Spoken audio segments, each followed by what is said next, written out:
સુરનગર જિલ્લાના લીંબડી મોટા મંદિર ખાતે દ્વિતીય પાટોત્સવની ધામધૂમથી ઉજવણી કરાઈ હતી. આ અવસરે ધ્વજારોહણ, મહાઆરતી, યજ્ઞ, મહાપ્રસાદ, બ્રહ્મભોજન, સત્સંગ સભા સહિતના કાર્યક્રમનું આયોજન કરાયું હતું. લીંબડી મોટા મંદિરના મહંત લલિત કિશોર શરણદાસજી મહારાજની અધ્યક્ષતામાં ધાર્મિક કાર્યક્રમો યોજાયા હતા. સૌરાષ્ટ્રના નિમબાગ ધામ મોટા મંદિર લીંબડી દ્વારા વિવિધ સેવાકીય પ્રવૃત્તિઓ ચાલી રહી છે. આ કાર્યક્રમમાં હાસ્ય કલાકાર જગદીશ ત્રિવેદી, પૂર્વ ધારાસભ્ય તનરાજ કેલા તેમજ શંકરલાલ દલવાડી, કૃષ્ણસિંહ રાણા, રઘુભાઈ પટેલ, સ્વદેશી રાણા તેમજ મહાવીરસિંહ ઝાલા, યશવંતસિંહ ઝાલા, ઉદ્યોગપતિ બાબુભાઈ જીનવાળા સહિતના મોટી સંખ્યામાં શ્રદ્ધાળુઓ ઉપસ્થિત રહ્યા હતા. આગામી દિવસોમાં સનાતન ધર્મની રક્ષા માટે એકમાત્ર સંઘનું આયોજન કરવામાં આવ્યું છે. શામળાજીથી પ્રારંભ થઈને સોમનાથ મુકામે સમાપન થશે. આ અંગેની જાહેરાત કરવામાં આવી હતી. યાત્રામાં જગતગુરુ શંકરાચાર્ય તેમજ ગુજરાતના નામી અનામી સાધુ સંતો, રાજકીય મહાનુભાવો સહિત મોટી સંખ્યામાં શ્રદ્ધાળુઓ ઉમટી પડશે એવો આશાવાદ વ્યક્ત કરવામાં આવ્યો હતો. જેકે સિંહ સાથે ભરતસિંહ પરમાર, સુરેન્દ્રનગર.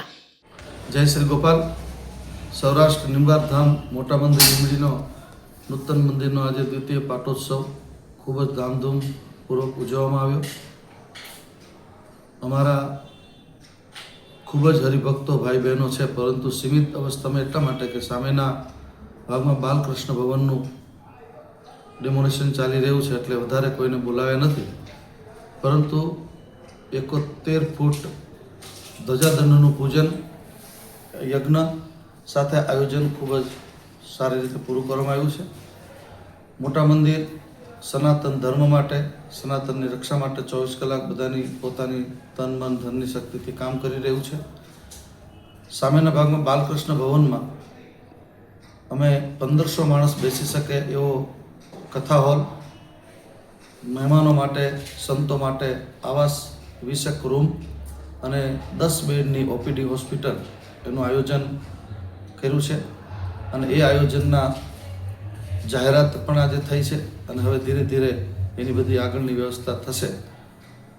રોટલો અને ઓટલાની જે આપણી સંસ્કૃતિ છે, મોટા મંદિરમાં 200 વર્ષથી એનું ક્ષેત્ર ચાલે છે, પણ અત્યારે અમે ખૂબ એને વિકાસ કરીને નાનામાં નાનો માણસ રાત્રે 12 વાગે આવે તો પણ ભૂખ્યો ન જાય એની વ્યવસ્થા કરીએ છીએ. નાના બાળકો, સાધુ બ્રાહ્મણના દીકરાઓને સંસ્કૃતથી લઈને વેદ વેદાંત સુધી ભણાવવાનું કામ અને શિક્ષણને આરોગ્ય માટે આદિવાસી એરિયામાં જે બિછોડેલા આપણા ભાઈઓ બહેનો છે એની દરેક પ્રકારના ઉત્કર્ષ માટે મોટા મંદિરના સમસ્ત સેવક પરિવાર, ટ્રસ્ટીશ્રીઓ રાત દિવસ એક કરીને કામ કરી રહ્યા છે. એનો આનંદ છે.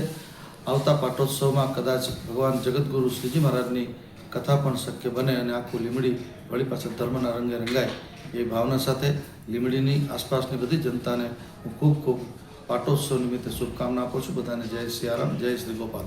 હા, સાથોસાથ એક નવી જાહેરાત કરતાં મને આનંદ થાય છે કે સનાતન ધર્મના ઉત્કર્ષ માટે, એની જાગૃતિ માટે શામળાજીથી, જ્યાં ગુજરાતની આપણી બોર્ડર છે, શામળાજીથી દ્વારકાધીશ અને સોમનાથ દાદાના સાનિધ્યમાં 1008 ગાડીના કાફલા સાથે 5000થી વધારે ભાઈઓ બહેનો સંકીર્તન કરતાં રામ નામ લેતા 8 દિવસે વચ્ચે રોકાતા દરેક ગામ, જેટલા ગામ વચમાં આવે એ ગામમાં સંકીર્તન, પ્રભાત ફેરી કરતાં અમે જવાના છીએ.